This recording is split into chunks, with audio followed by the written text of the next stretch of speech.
रमेश की तबीयत खराब होने की वजह से उसे कहीं काम नहीं मिल रहा था। इस बात को लेकर मीनू बहुत परेशान थी। वो करे तो करे क्या, उसे कुछ समझ में नहीं आ रहा था। और एक तरफ चिंटू स्कूल से वापस आ जाता है। माँ, आप जानती हो मेरा स्कूल से नाम काट दिया गया है और मैं 10वीं क्लास में हूँ। मेरे पेपर नहीं हुए तो मेरा भविष्य का क्या होगा? अब क्या करूँगा माँ मैं? मेरी क्लास के सामने मेरी बहुत बेइज्जती हुई है।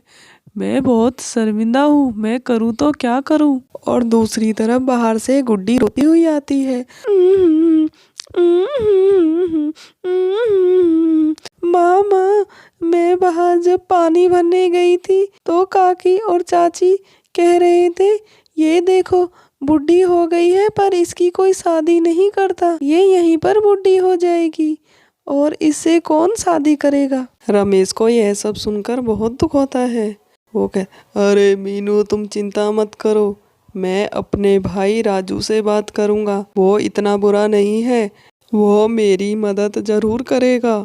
अपने हालातों से मजबूर होकर रमेश अपने भाई से मदद मांगने के लिए जाता है। मीनू के मना करने पर भी रमेश नहीं रुकता। उसे अपने भाई पर बहुत भरोसा था। मीनू यह बात अच्छे से जानती थी कि ये निराश होकर ही लौटेंगे। रमेश अपने भाई राजू से बात करने उसके कमरे में चला जाता है। अरे भाई राजू, लगता है कहीं बाहर जा रहे हो। मुझे तुमसे कुछ बात करनी थी। वो मुझे थोड़ी सी मदद चाहिए तुमसे। आजकल मेरी तबीयत ठीक नहीं रहती तो मैं अच्छे से काम नहीं कर पाता। थोड़े से पैसे मिल जाते तो चिंटू की स्कूल की फीस भर देता। देखिए भाई साहब, आप मेरी बातों का बुरा मत मानना। आप इनसे बड़े हैं और इनसे ऐसे पैसे मांगना आपको शोभा नहीं देता। और हम तो अपनी कार लेने जा रहे थे, आपने इस तरह हमें टोक कर अच्छा नहीं किया। देखो भैया, मुझे यूँ शर्मिंदा मत करो। मेरे पास इतना पैसा नहीं। मैं जूली को कार दिलाना चाहता हूँ। मैंने उसी का इंतजाम बड़ी मुश्किल से किया है। मेरे पास क्या पैसों का पेड़ लगा है, जब देखो मुंह उठाकर मांगने चले आते हैं। तभी रमेश की माँ और पिंकी वहाँ पर आ जाती है। रमेश कहता, अरे माँ, अच्छा हुआ तुम आ गई। तुम अपनी ससुराल से कब आई? सब ठीक ठाक तो है ना? देखो माँ, तुम ही समझाओ, राजू कैसी बातें कर रहा है। क्या वो मेरा भाई नहीं? मेरे बच्चे उसके बच्चे नहीं? वो मेरा इतने बुरे वक्त में साथ छोड़ रहा है। मैंने उनके लिए क्या कुछ नहीं किया। पिंकी और राजू की मैंने हर ख्वाहिश पूरी की। बड़े से बड़े स्कूलों में पढ़ाया लिखाया ताकि वो अच्छे से कामयाब हो सके। और आज वो कामयाब हो भी गया। और पिंकी की मैंने इतने अच्छे घर में शादी करवाई। मैंने क्या कुछ नहीं किया अपने बहन भाइयों के लिए। और आज मेरे इतने बुरे वक्त में कोई मेरा साथ नहीं दे रहा। माँ, आप तो समझाओ राजू को। और पिंकी बहन, थोड़ी मदद तुम ही कर दो, मैं तुम्हारे पैसे लौटा दूंगा। एक बार मेरी तबीयत ठीक हो जाए तो मैं फिर से काम पर जाने लगूंगा। अरे रमेश भैया, ये आप कैसी बातें कर रहे हो? आप बड़े होकर ऐसी बेवकूफ़ी की बातें करते हो। मैं मायके के लिए अपनी ससुराल में पैसे मांगती अच्छी लगूंगी क्या? इससे जानते हो मेरी कितनी इज्जत खराब होगी। अरे रमेश बेटा, ये तुम उठाकर राजू के पास पैसे मांगने चले आते हो। तुम बड़े हो, तुम्हें थोड़ी तो शर्म रखनी चाहिए। जितना तुम कमाते हो उसी में गुजारा करना सीखो। बेचारा रमेश मुंह लटकाकर उन सब की बातों को सुनकर बहुत दुखी होता है और वो वहाँ से चला आता है।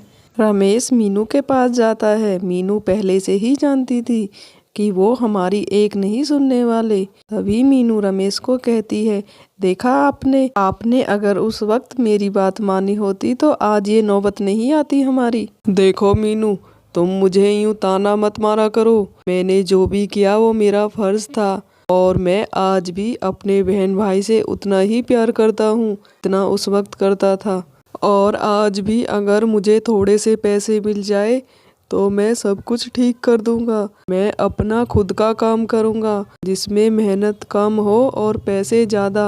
आप चाहो तो मैं आपकी मदद कर सकती हूँ। मेरे पास एक मेरी माँ की दी हुई सोने की चैन है। आप उसे गिरवी रखकर कोई भी अपना काम कर सकते हैं। आप जो भी काम करोगे हम भी सब मिलकर आपके साथ मेहनत करेंगे। तरह से आपकी तबीयत भी खराब नहीं होगी। और मीनू रमेश को अपनी सोने की चैन दे देती है। मीनू, मैं बड़ा भाग्यशाली हूँ जो मुझे तुम्हारे जैसी पत्नी मिली है। अब भी तुम्हें मुझ पर इतना भरोसा है, मैं तुम्हारा भरोसा टूटने नहीं दूंगा। रमेश ऐसा कहकर बाजार में सोने की चेन को गिरवी रखने चला जाता है। कुछ देर बाद रमेश जब घर को लौट कर आता है और अपनी पत्नी मीनू को बुलाता है। अरे मीनू, इधर आओ, देखो मैं क्या लाया हूँ। क्या हो गया जी, क्यों बुला रहे हो? और ये इतना सारा सामान आप क्यों ले आए? अरे मीनू, ये पापड़ बनाने का सामान है। मैंने कई दुकानदारों से बात की है, पापड़ की बहुत अच्छी मांग है बाजार में। और तुम तो कितना अच्छा पापड़ बना लेती हो।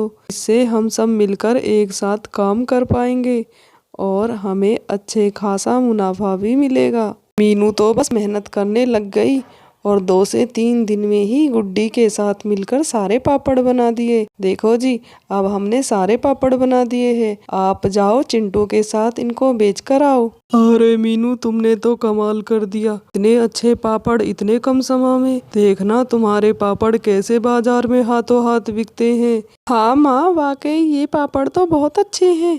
मेरे स्कूल के सामने ऐसे पापड़ों पे तो लाइन लगी रहती है। देखना हमारे पापड़ बहुत जल्द बिक जाएंगे। मीनू को रमेश का आने का बेसब्री से इंतजार था। अरे आप इतनी देर लगा दी, क्या हुआ? हमारे पापड़ बिके के नहीं? मुझे बहुत चिंता खाई जा रही है। अरे मीनू, तुम चुप कर जाओ, मुझे कुछ बोलने दोगी तभी तो।